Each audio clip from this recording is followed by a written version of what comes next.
الرحمن الرحیم۔ سیریا سے جو خبر آ رہی ہے آپ لوگوں کے لیے بھی واضح کہ بشار الاسد کی حکومت گر چکی ہے، اور بشار الاسد خود اس وقت جو ہیں وہ سیریا میں موجود نہیں ہے، غالباً دمسکس میں موجود نہیں ہے، لیکن ہو سکتا ہے سیریا کے دوسرے علاقے میں موجود ہوں۔ بہت سارے کویشچنس ہیں۔ سب سے پہلے تو یہ ہے کہ ہماری دعا یہ ہے کہ سیریا کے جو مومنین ہیں ان کی حفاظت ہو، اور وہاں پر جو مومنین رہ رہے ہیں خدا ان کی حفاظت فرمائے۔ دوسری ہماری دعا یہ ہے کہ حضرت زینب سلام اللہ علیہا اور حضرت سکینہ کے روضہ جو ہے وہاں پر ہے، انشاءاللہ وہ محفوظ رہے۔ تیسری چیز یہ ہے کہ جو کچھ سوالات ہیں اس سے پہلے یہ ہے کہ ظاہر طور پر جو بشار الاسد کی حکومت ہے اور ایک جو وہاں پہ ٹیررسٹ ہیں اور ترکی اور اسرائیل کے فنڈڈ لوگ جو ابھی گورنمنٹ میں آئے ہیں یا جنہوں نے قبضہ کیا ہے، ان کے بیچ میں کوئی ایک سیٹلمنٹ ڈیل ہو گئی ہے، جس کی وجہ سے ہم یہ دیکھتے ہیں کہ جنگ نہیں ہوئی، کہیں پر بھی جنگ نہیں ہوئی، ہر جگہ آرمی نے سبمٹ کر دیا ہے، کہیں پر بھی جنگ نہیں ہوئی، چاہے وہ ہما ہو، ہومس میں کچھ حد تک جنگ ہوئی ہے، لیکن اس کے علاوہ دمسکس میں جنگ نہیں ہوئی۔ حتیٰ آرمی کے سولجرز نے کہا کہ ہمیں حکم دیا گیا ہے کہ ہمیں لڑنا نہیں ہے، ہمیں سبمٹ کرنا ہے اور ہمیں اپنے میدان کو چھوڑ کے چلا جانا ہے۔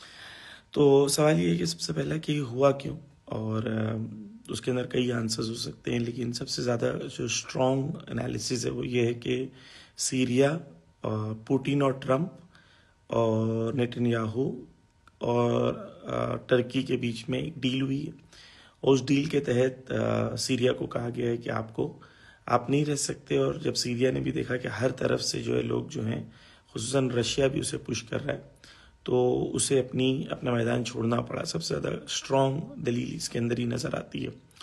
دوسری چیز جو یہ ہے کہ یہ جو گورنمنٹ ابھی آئی ہے یہ طالبان کی طرح ہے۔ طالبان دو تھے، ایک طالبان پہلے تھا، طالبان کا ورژن 1 تھا، ایک طالبان کا ورژن 2 ہے۔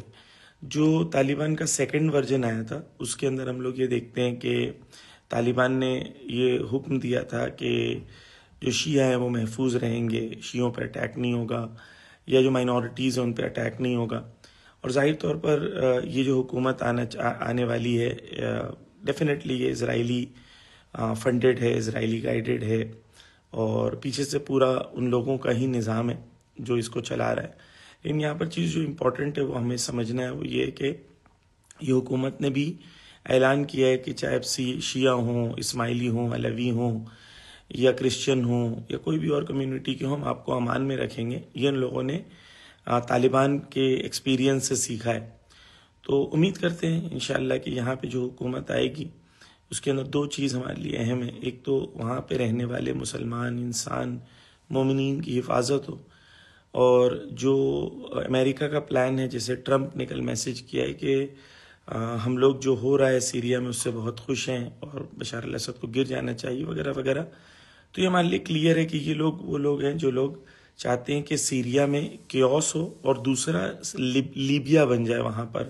اس طریقے سے لیبیا میں غدافی کو جو ہے مارا گیا، اور غدافی کے مارنے کے بعد ابھی تک وہاں جنگ ہو رہی ہے، خانہ جنگی ہے، آپس میں سول وار ہے۔ تو ان کا ہدف یہ ہے کہ سیریا کے اندر بھی یہی کیا جائے۔ نیچرلی ہم یہ نہیں چاہتے کہ مومنین کا نقصان ہو، انسانوں کی جانیں جائیں وہاں پر جو ہیں، لیکن بہت زیادہ چانسز ہائی ہیں کہ یہ گروپس آپس میں لڑیں گے، اور وہاں پر مسلمانوں کا اور مومنین کا نقصان ہوگا۔ دعا کیجئے انشاءاللہ۔ پہلے تو حضرت زینب سلام اللہ علیہ کا روضہ ہے، حضرت سکینہ کا روضہ ہے۔ ظاہراً تمام جو ابھی تک شواہد ہیں کہ وہ محفوظ ہے اور اس پر کوئی اٹیک نہیں ہوا ہے، حتیٰ جو نبلس اور الزہرا ہے وہاں پر بھی شیعوں کا قتل عام نہیں ہوا جیسے پچھلی بار ہوا تھا۔ دعا کیجئے انشاءاللہ۔ سخت ہے کہ جس بشار الاسد نے ریزسٹنس کو سپورٹ کیا، فلسطین کو سپورٹ کیا، حماس کو سپورٹ کیا، ہمیشہ ویپنز کے لیے اور ہر طریقے سے سپورٹ کیا، مسلمان اسی کے خلاف ہو گئے، اور جو ترکی میں اردوغان نے ہمیشہ سے نقصان پہنچایا اور اسرائیل کو آئل پہنچاتا رہا، 40% اسرائیل کا آئل وہیں سے پہنچتا ہے، اس کو مسلمان لوگ جو ہیں اپنا سربراہ ماننے کو اتنا آسانی سے تیار ہو گئے۔ کیسے یہ ہوتا ہے؟ ایک چیز مجھے واضح طور پر سمجھ میں آتی ہے کہ بھی لوگوں کے پاس اہل بیت نہیں ہوتے ہیں تو میزان نہیں ہوتا ہے حق و باطل کا۔ پہچاننے کے لیے کہ حق کہاں ہے اور باطل کہاں ہے۔ انشاءاللہ آپ جائیں، خوش رہیں، آباد رہیں، پریشان نہ ہو۔ انشاءاللہ اپڈیٹ انشاءاللہ ہوتی رہے گی، وہاں سے اپڈیٹس آتی رہیں گی۔ کل رات کو ہی یا کل شام سے ہی تقریباً یہ کلیئر ہو گیا تھا کہ جو حرم حضرت سکینہ اور حضرت زینب کا روضہ ہے وہاں پر سے میسیجز آنا شروع ہو گئے تھے، ویڈیوز آنا شروع ہو گئے تھے کہ لوگ اسے چھوڑ کے جا رہے ہیں۔ یعنی کلیئر انڈیکیشن تھا کہ دمسکس میں شام میں جنگ نہیں ہوگی۔ امید کرتے ہیں انشاءاللہ کہ آپ جہاں ہیں خوش رہیں، آباد رہیں، ہر دور میں زندہ باد رہیں۔ دعا کرتے رہیے، انشاءاللہ ہمارے لیے سخت ہے تو رہبر معظم کے لیے بھی سخت ہوگا، امام زمانہ کے لیے بھی سخت ہوگا، لیکن خدا نے وعدہ کیا ہے جعل حق، جب حق آئے گا تو زہق الباطل، باطل چلا جائے گا، انہ کان زہوقا۔